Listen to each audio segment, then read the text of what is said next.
Welcome to the Canny Conversations podcast. Conversations with a cause, with social entrepreneur Safaraz.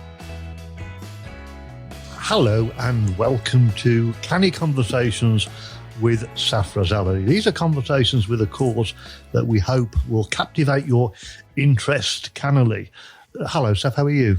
I'm good, thank you. Good. Lovely to have you with us. We're going to talk about something on this occasion, which is perhaps a little bit different. We're going to talk about scaling. We're going to be talking about how to make a small business a bigger business. And we're also going to bring into the conversation Dolly the sheep, which is interesting. What do you know about Dolly, Seth? Dolly, that's a blast from the past, isn't it? Whether it's 20 years ago or 30 years ago, I can't recall, but it was about cloning and obviously headline news at the time. So yeah, Dolly the sheep. Dolly was the first, but when you think about animal to be cloned, and the reason we're going to mention it, well, you're going to tell us why we're going to bring cloning into this conversation. But first of all, let's talk about some of the challenges with scaling.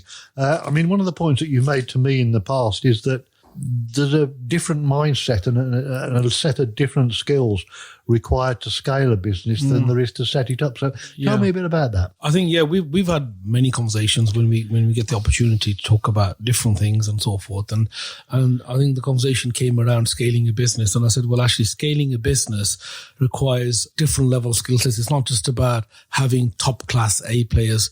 A lot of it is about the robustness, the rigor of systems, processes, and procedures really to systemize and grow a business. It's not relying necessarily on people. So if you're relying too much on people aren't scalable. And this is where your example came in terms of Dolly. And it's about how do you clone A players? Firstly, no one individual is bigger than the company. And we've had situations where, individuals, and even, I know you like talking about football analogies, where, you've got a first-class player isn't bigger than the team. And having sometimes A-class players can be quite disruptive in nature. It could be the form of conflict. It can, put people's backs up. It could be an element where you're moving away from the core purpose and you're putting fires out as the leader of the business or as, managers, and you're focusing on other things and conflict and the whole trouble areas as opposed to really how do you grow the business. But in terms of scaling a business, it's not really about people. The problem is high achievers, top achievers usually aren't scalable. We know that the business needs systems, processes. They can be scaled, they can be grown, and having an A player isn't really the solution to scaling a business. Scaling a business is about rigor, robustness, and it's the detail. Doesn't that, though, to some extent depend upon the nature of the business? What I mean by that is if you're a creative agency, a design agency, or if you're a photographic agency, then you can scale processes in terms of the way in which, designs are printed and photographs are printed and all the rest of it. But essentially, you cannot move away from a situation in which you do have a high level of dependency upon the individual. And that's also true perhaps of some other sectors like, architecture, for example. The skill of the architect, you can scale the kit that they use, but is it very different for some industries? I mean, is it for sectors where there is inevitably a high degree of individual input? Are they, in your view, therefore more difficult to scale than perhaps production processes? I think when we're talking about sort of skill sets and having world-class players or world-class people, and you talked about your photography example and the architect and so forth, people may specifically be after those individuals because of their skill sets. But as a business, as a company, there's a capacity. That individual can only do so much. So if you're looking to grow your business, if you've got a world-class architect in your organization, fine, you'll attract certain business, certain clienteles who'll only go for that individual. But how do you grow that business outside that individual? Otherwise, the dependency of that person that you have is a high risk. And business is about mitigating risks, understanding your risks, and growing the things that they can grow and really being in a position where you can scale up. And is really scaling up requires systems, processes, methodologies that allows you to take on more clients. So yes, you need people who are talented, and you need individuals who've got skill sets that they bring in, and that merging with the system, the processing allows the business then to grow. And I think, yes, we're talking about the same thing, but I think we're just coming around from our different perspectives. I mean, in a slightly different context, there's a surgeon, a brain surgeon called Henry Marsh, who's written some excellent books. And one of the things, this is related to brain surgery, but he's saying is, just because you can is not a reason why you should. And therefore, what about the motivation for scaling? I mean, if somebody's got a successful business, what questions should they ask themselves before they make the decision to scale? Because scaling presumably is not right for everybody. No, it's not. No, it's not. And you've got to have your why in terms of why you're doing it, and you've got to have your real reasons in terms of, is the business ready to do so? And there's a number of ingredients, a number of factors that you've got to look at, and you've got to overcome those to be in a position where you feel that you can grow. And even growth from the way we sort of see growth isn't the same as scaling a business. And I think it's really getting down to the nitty-gritty of that, really, in terms of the purpose, but also it's not just about ambition. It's not just about the fact that, we want to do it, but it's do we have all the right benchmarks, all the systems and the processes, all the right ingredients for allowing us to scale. But if we go back to the beginning and where we sort of started our conversations, some of it here and some of it offline, we talked about the fact that in individuals where the example that I was talking about is that we've had situations where we've hired a top performer, an individual who had a credible record, who was a top performer, came into our organization, and then what we found was we were open-minded, the fact that he was going to bring in a new way of thinking. And I'm talking about a particular example here, so I'll refer to he because in our particular case it is, but he or she, if the person brings in a new way of thinking, he's come from a different particular climate, a new an environment, we've got to be open to re-looking ourselves, re-engineering ourselves and be in a position where we can be challenged. But it's getting that balance right, because sometimes what happens is that individual, because they are top performance, they've got a track record, they've been there, done it, they've got the t-shirt, they've got this thing, the fact that they know it all, they're coming in with so many ideas that it sort of starts overwhelming individuals and it starts getting a bit too much. And I think, this is where it starts becoming a little bit more revolutionary, where in some cases we need to look at evolutionary processes. And I think it's an element where it's not just necessarily about us. We're open-minded. We want to grow. This is the reason why we brought the individual in. That person comes in and they want to change the world in one day. And they've got these behaviors, and part of the time you find that their tolerance levels are quite low because they get frustrated, they get agitated, and because the things aren't going as fast as they wish that they are, and we're trying to slow them down, there's an element of frustration. And this is where the disruptive nature comes in, and it moves you away from the benefit of having that person in.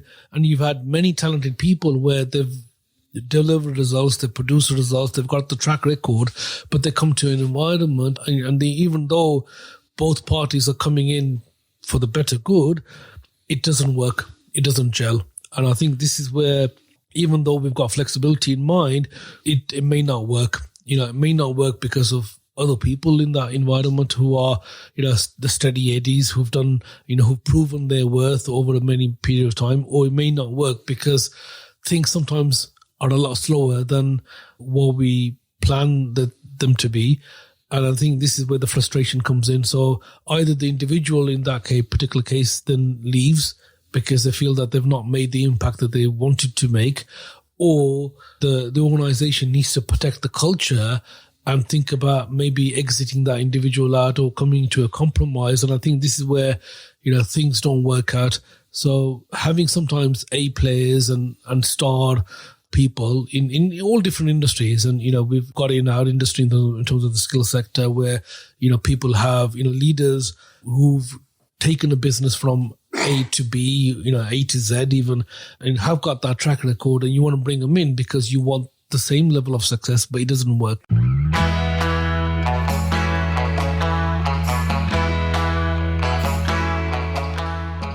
These conversations that we're having are based upon the Canny business books that you've done. And I know that you're writing in the process of looking at doing another book at some point in the future in which you look very specifically at this issue of scaling. I think what you've just said is that, sometimes you can bring a top performer into a business or a team, but for all their great abilities and talents, because they kind of don't fit in and they're not going at the pace of everybody else, they can actually end up doing more harm than good. Isn't that, though, Saf, partly about something that we've talked about in the earlier years, which is recruitment? Sometimes, you might have somebody sort of as a candidate for a job, who's got a massive skills and all the rest of it. And yet, as we've said earlier on, it might be that you decide they're not the right person, not because they don't have the skills or the vision or the rest of it, but because they're not going to fit in terms of taking other people with them in terms of what they're trying to achieve. Doesn't that further illustrate the importance of getting recruitment correct? Yeah, of course. Recruitment is the thing, but it's the team environment. So, when you're looking at recruitment, you're looking at that individual in terms of their knowledge, skills and behaviors, looking at, attracting the best that you can. But you've got to be conscious, aware of the team that they're coming into, the environment of that. Otherwise, in danger of a dysfunctional team, and it can backfire. I see my job as a founder of a business, as a leader, to clear the path for my team, to make their lives easier as possible, for them to focus on the right things, to get the results that they're striving for. And a lot of that is about overcoming issues. A lot of that is about harmony. And, I want to be in a position where everybody gets on in a positive light. Yes, they can disagree on certain things, but there's a ways of disagreeing. So you can challenge the matter, but not the person themselves, and really push each other. So it's the environment that you want to try and create. You have a high performing environment. And, again, we go back to our definition of a team. Our definition of a team is, we're a team, not because we work together, but because we help each other and improve.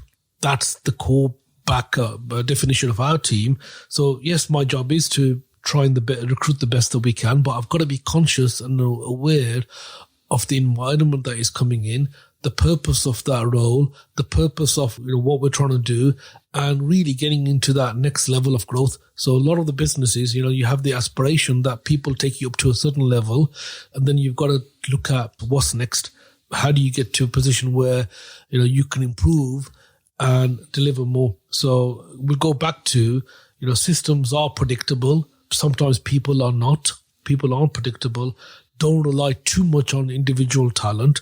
We have to rely somewhat on systems, somewhat on our processes, and scale our business not just on people, because again, people are not necessarily all predictable, but scale it on the systems, because the systems are something that you can turn on, turn off, control. And, if you think about, again, when you think about systems, automatically, I think we start thinking about people like McDonald's, organizations like McDonald's, because they've scaled their business on systems. It's not necessarily people. Yes, there's people behind it in terms of the vision and the mission, but it's very much systems led. And this is where, if somebody's looking to buy a franchise, because they've got a model that works. Mm-hmm. Yeah.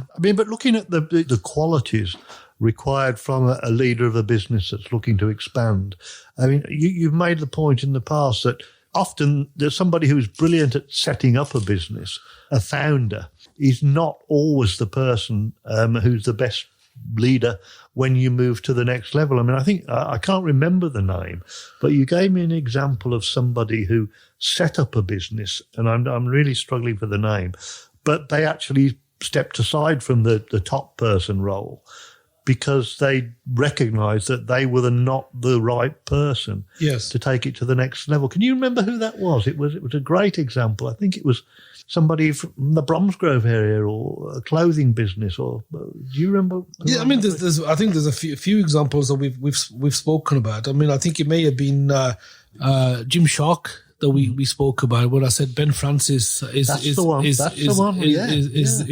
the individual that, who had the inspiration for the brand. He's still the figurehead. He's the founder. He's known as the founder. There was somebody else as well who was a co-founder, but he, Lewis Morgan, I think the name is, but he was the main shareholder, the inspiration. And then, he realized the fact that, if he wants to grow the business, scale the business, it requires robustness, it requires systems, processes.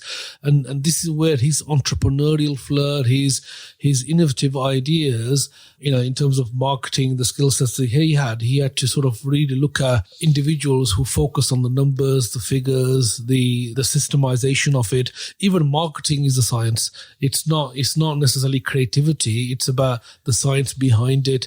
And he then, looked at implementing a team around him and stepped down as the leader of that business, the CEO, to more of a brand sort of ambassador. People see him as the leader and the head of the organization, but his role now is playing to his strengths. And he's right. And the reason that we spoke about the example, and we have other examples as well, but I think that specific example we spoke about where, he was conscious of his skill sets and he stepped aside because he wanted to play to his strengths.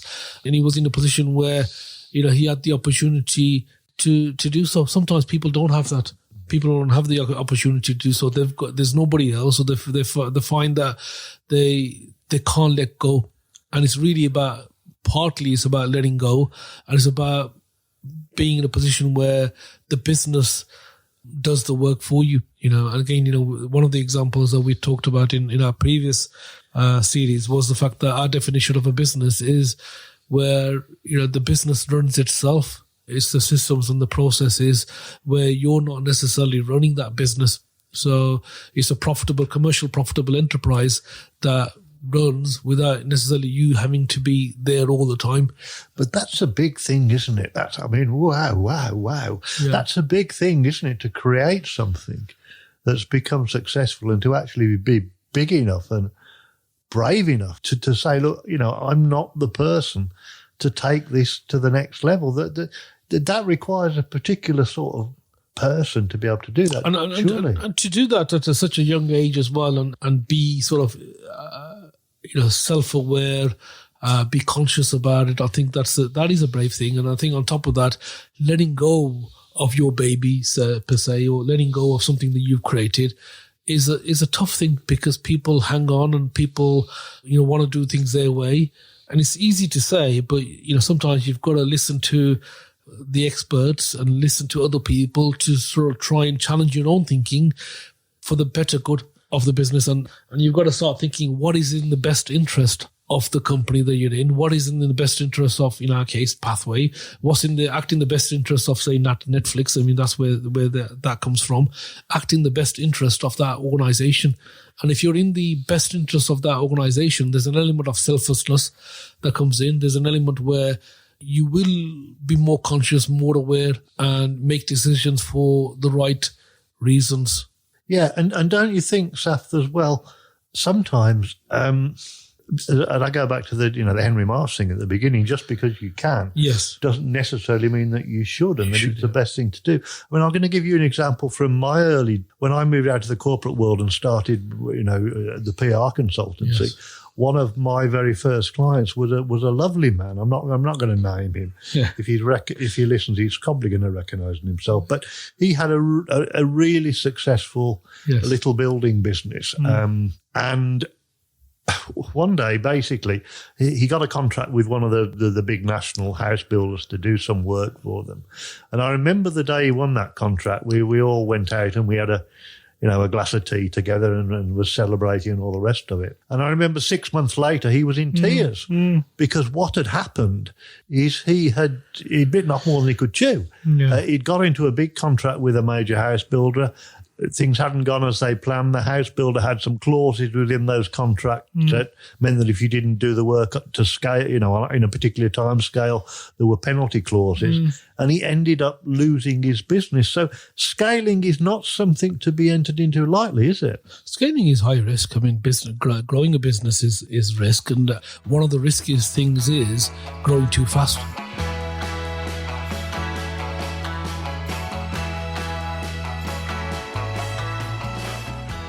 We've heard that before many times, where that's a common risk that comes in.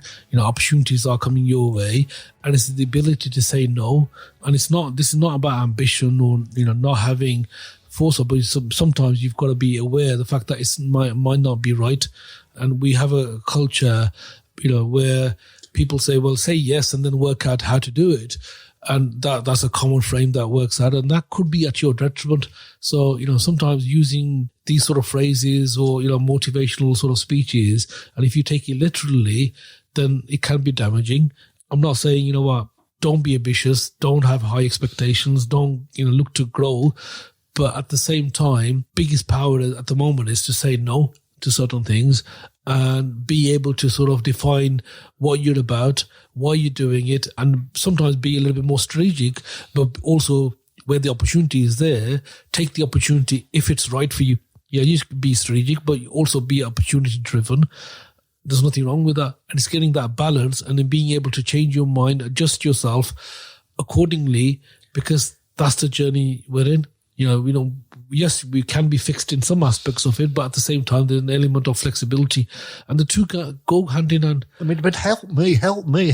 Yes. Help me, help so many people listening to this podcast who've got this dilemma in their head. There's an opportunity to grow the business. There's an opportunity to scale the business. But you've also talked in other contexts about, how easily it is to self-sabotage. Yeah. And, you can always talk yourself into not doing something. Well, I mean, I'm talking for myself, but I'm sure that I'm also talking for a lot of other people. There are huge conflicts and, you spend sleepless nights thinking, should I, shouldn't I? What's the guiding principle? There's no silver bullet. I mean, things break down. Large organizations, websites, banking system, it breaks. And that goes in many, many ways. But it's about really risk mitigation. It's about understanding your risk. It's about strengths, weaknesses, opportunities, threats. It's the planning. It's really a lot of that. But at the same time, being able to adjust, adapt, react, being resilient, being able to get up, problem solving, all of those skills come in. So you can only plan up to a certain level. I'm trying to think of the example, isn't it? You can plan, but everything goes out of the window when you get the first punch or whatever. There's something that I can't completely think of, and you might be able to help me out later on. Well, the military say, don't they? There's a military saying that, all plans last until the first shot's fired. Yeah. There's this thing called life that tends to get in the way and, disrupt all our plans. So I think plans different. Most plans don't go to plan. What a good line. Most plans don't go to plan, and you can plan so much, but it's like with anything, isn't it? It's like we've heard the saying, and we've heard this before, where government procures a contract, and they have a budget, and it goes all out of the window. You get a builder these days, and you think it's going to cost X amount, and it's X plus whatever else, 20% on top or 50% on top. These things that happen. That's life. But the end of the day is, you create systems, you create processes, you have the people, you have, there's so many ingredients, there's so many things that you've got to juggle as a person. Generally, people, leaders, they want everybody to work in harmony. They want everybody to run smoothly, and it doesn't happen. And we've got to intervene. We've got to clear the path in some cases, look at the culture, look at, what we're doing. And at times it's about really creating that environment of growth, environment of continuous improvement, and re-looking, planning, acting, implementing, redoing. It's a continuous cycle. In the dying embers of this podcast, yes. We've talked really about, growth through kind of doing more of what you already do and growing the business in that way. I just want to briefly touch on one of the other ways in which you can scale and grow a business, and that's through acquisition. Acquisitions, yeah. You've got, at a global level, you've got, example of Volkswagen who, have gone through a process. They bought Audi, Seat, Bentley, Boeing acquired McDonnell Douglas. I mean, how do you feel about growing a business through acquisition rather than through the growth of the primary business? I mean, whenever I think about acquisitions, I keep thinking about the 1980s and the companies that used to sort of buy and build and acquire and continuously do deals, mergers and acquisitions. And they were continuously looking to acquire to streamline. And a lot of it was about cost saving at the time. And, when you start thinking about acquisitions, you start thinking about redundancies, you start thinking about efficiencies, so-called efficiencies. And I think thinking these days is more about buying and building and playing to people's strengths and being able to do more. It's not the mega acquisitions where, you've got a $1 billion company and another $1 billion company and they come together so they can sort of cost save for shareholder value. This is about, in some aspects of it, the SME businesses where they're merging to grow together, to service more, to do more, and be in a position where 2 + 2 is the 5, as opposed to, the cost savings of head office count or people count and so forth. So the whole buy and build thinking is changed. So now it's more really about acquiring to either acquire people. So there's a definition called acqui-hire. Google and Facebook and all these sort of organizations that are the big tech companies acquire organizations for technology, for that competitive advantage, or to take people on to give them that advantage because they could slot that in. And if you look at your phone and the technology within that, not all of that was developed by Apple or by your phone maker. It was acquired. So it's who's got that intellectual property, who's got the technology, who's leading on that, and really looking at it from acquisition for competitive advantage to gain rather than to merge or acquire something to cut people or. Yeah, I mean, it's a separate podcast of its own right, this business of acquisition. Yeah, I mean, we've talked about acquisition and we've also talked about, growing a business organically. What about diversification? In fact, starting to do other things.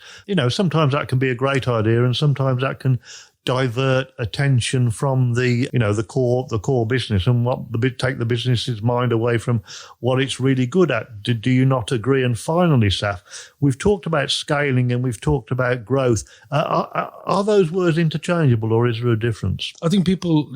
Let's tackle the second bit first, or the last bit first.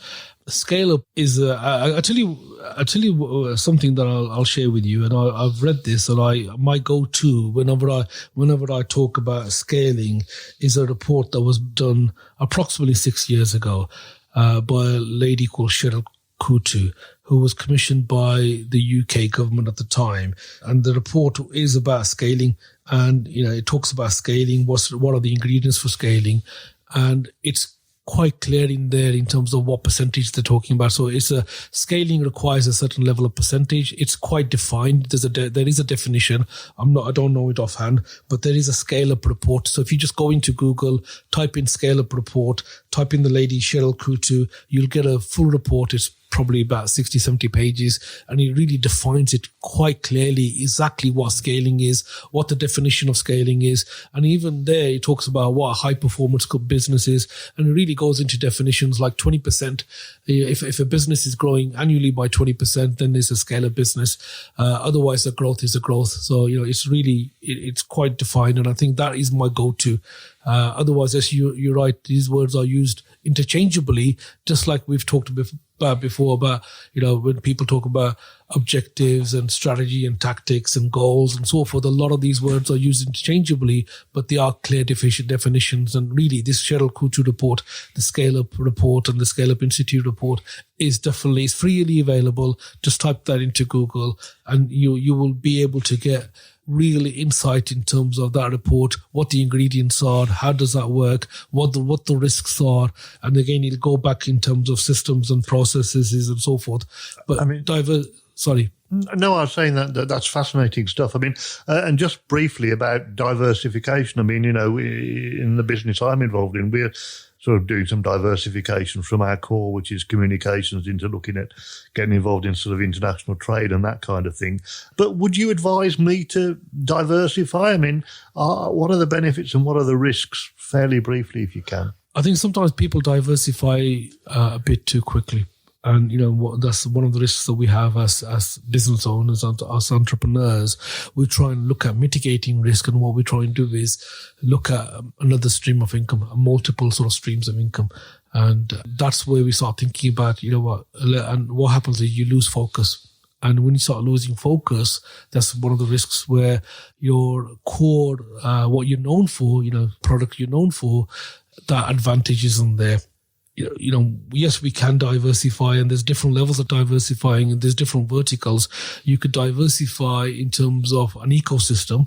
So, if you think there's sort of an ecosystem of products that you have, then that diversification might be something that you could look out for, again, competitive advantage. So if you're diversifying into an area which doesn't benefit your core purpose and your core product, then that could be too much diversification. So it really needs to be into that context.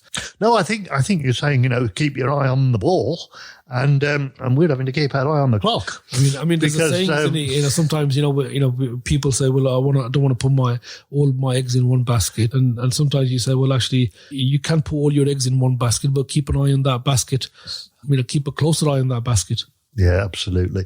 I'm keeping an eye on the clock, and we've run out of time. So we're going to have to curtail this canny conversation with a cause, but we're hoping that people will decide to catch up on their convenience, catch up at their convenience, and join us next time. Thank you for listening. Thanks for listening to this canny conversation with a cause. These conversations are based upon the Canny Bites books by Safaraz Ali, available on Amazon. To find out more, go online and visit Saf's website, pathwaygroup.co.uk, or join him on social media. He can be contacted at safraz@pathwaygroup.co.uk.